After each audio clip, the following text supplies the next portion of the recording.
¿Qué tal? Bienvenidos a este primer episodio del podcast Más allá del metal, el cual es un esfuerzo para llevar a cabo información sobre galvanoplastía de una manera clara, práctica y sin muchas complicaciones.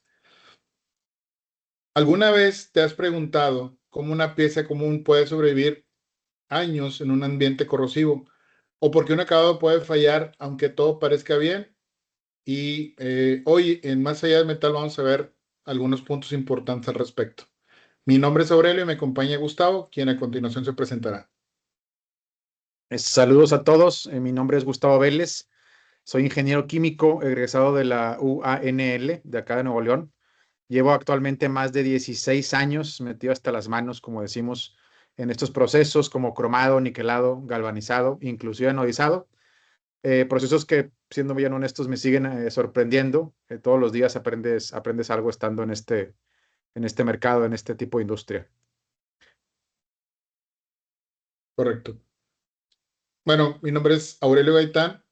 Cuento con amplia experiencia en este tipo de procesos. Es más bien enfocado al control de procesos químicos. Tengo más de 18 años recorriendo líneas de acabado con diferentes clientes y en diferentes partes del país. Pero vamos a empezar por definir qué es galvanoplastía. La galvanoplastía es un proceso electroquímico que utiliza corriente eléctrica para recubrir un objeto con un metal. Generalmente este objeto es un metal. En pocas palabras, tomamos una pieza común y la preparamos para que resista, dure o se vea mejor. Pero antes de comenzar, me gustaría saber, Gustavo, qué fue lo que te atrajo de esta industria para que te quedaras en ella. Buena pregunta y gracias por exponerla, Aurelio. Y hago un paréntesis también antes de continuar. Este es el primer esfuerzo. Nosotros no nos dedicamos a esto. Nos apasiona la galvanoplastía y el anodizado, pero no nos dedicamos a esto del podcast, por lo cual estaremos haciendo un esfuerzo por ir mejorando poco a poco. Esta es la primera entrega. Esperamos que les guste. Y respondiendo a la pregunta que me hiciste, bueno, yo soy ingeniero químico. Trabajé durante tiempo en diferentes, de recién egresado me refiero, vaya. Trabajé en diferentes industrias como alimenticia, metal mecánica y de ese tipo. Pero cuando conocí la parte de recubrimiento de metales, entendí que mi background como ingeniero químico y la experiencia que tenía podía explotarse o podía utilizarse al 100%, cosa que me llamó bastante la atención y por eso me quedé en este mercado o en esta industria, la cual, como comentaba, me sigue apasionando bastante. ¿Y tú, Aurelio, por qué te quedaste en este mercado? Pues mira, para mí fue algo mucho más sencillo. Vaya, no soy ingeniero químico, no tengo un perfil, no tengo un background, un antecedente en química, como muchas personas relacionadas a esta industria. Mi enfoque es mecánico industrial, administrativo. Yo entré en este tipo de industria porque muchos de las industrias se requiere un control de proceso, un control en la parte de normas ISO, por ejemplo. Yo conocí esta industria por eso, pero a mí lo que me atrapó fue entender y ver cómo una pieza cambia de apariencia totalmente una vez que se deposita el metal que se busca, es más brillante, se ve más bonita, por decirlo así. Entonces a mí me llamó mucho la atención y quise aprender cómo se lleva a cabo esto. Entonces, el ver cómo cambia una pieza que en esta industria le llamamos sustrato, eh, que puede ser de diferentes materiales, pues me llevó y me atrapó, como te decía, con este tipo de industria. Y bueno, tú sabes o podrías decir por qué un metal se tiene que recubrir de otro metal, por ejemplo, Gustavo. Sí, hay diferentes motivos para recubrir un metal.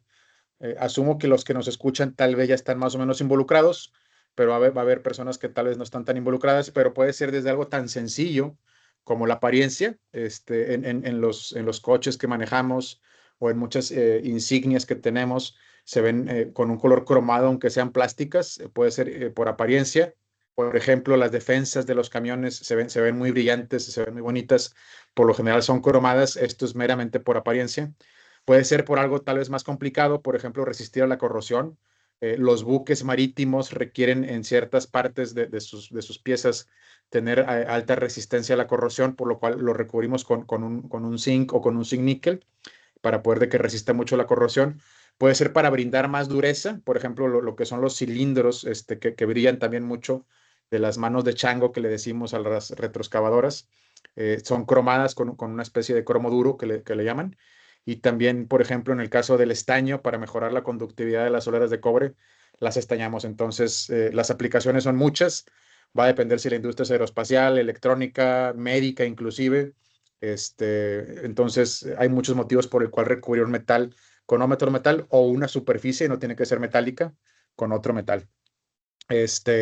Y bueno, parte de la intención también del podcast, o bueno, de este primer episodio va a ser empezar a poner un piso para todos tener un mismo lenguaje para que en el futuro, de los siguientes capítulos, podamos darnos a entender de la mejor manera. Y hemos visto que hay diferentes nombres para diferentes cosas en diferentes partes de Latinoamérica. En Argentina tal vez le dicen de una manera, en México le decimos de otra. Y bueno, empezamos ya con una que dijimos sustrato. Sustrato es el material base que va a recibir el metal. Y vamos a seguir con la siguiente el día de hoy, que es el rectificador de corriente, del cual, Aurelio, tú sabes más que yo de ese tema.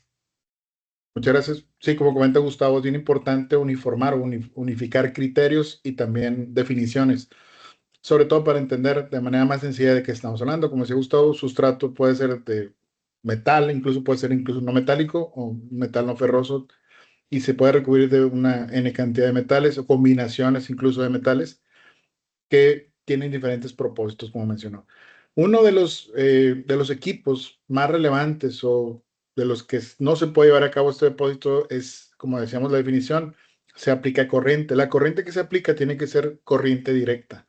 ¿Qué es la corriente directa? Pues como la entregan una batería. La batería entrega una corriente directa. Corriente alterna es la que tenemos nosotros generalmente en nuestras casas, en la cual conectamos nuestro televisor, nuestros aparatos electrodomésticos. Esa es corriente alterna. Bueno, este equipo convierte la corriente alterna en corriente directa. Lo hacen, hay varias tecnologías. Vamos a ir viendo más adelante en los siguientes capítulos cómo se manejan y cuáles son las tecnologías que existen para ello. Pero bueno, importante, incluso para entenderlo más sencillo, casi todos, y creo que todos utilizamos todos los días un transformador de corriente que es un cargador celular o cargador de computadora. Esos son convertidores de corriente alterna a corriente directa. Entonces, muchas veces pensamos que mejor, más corriente va a ser mejor acabado, depende de la calidad de la corriente, que hay diferentes calidades, y también depende de otros factores. Pero bueno, en el término referente a rectificador de corriente se refiere a un equipo que convierte corriente alterna en corriente directa. Sí, posteriormente estaremos hablando específicamente en un capítulo completo de la parte de rectificadores de corrientes y de todos los demás componentes que involucran esto. Hay que recordar que la galvanoplastía es una ciencia aplicada, no es, no es una artesanía como a veces se puede llegar a entender. Pero bueno, por lo pronto es todo en este capítulo. Vamos a cerrar con unas palabras de mi compañero Aurelio, pero poco a poco iremos entendiendo cada vez más sobre esto. La intención del podcast es dar a entender cómo funciona un sistema completo de galvanoplastía y, bueno, a la vez también ir aclarando dudas que vayan surgiendo en el camino. Correcto, muchas gracias, Gustavo. Y lo importante es entender el proceso. Hace mucha diferencia en el resultado final. Con esto, como decía Gustavo, cerramos nuestro primer capítulo.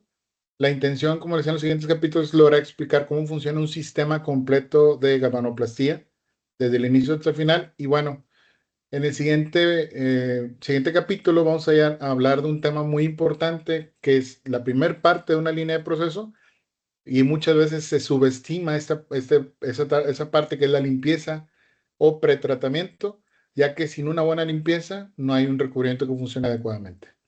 Muchas gracias a todos y nos vemos en el siguiente capítulo. Hasta luego. Saludos, muchas gracias.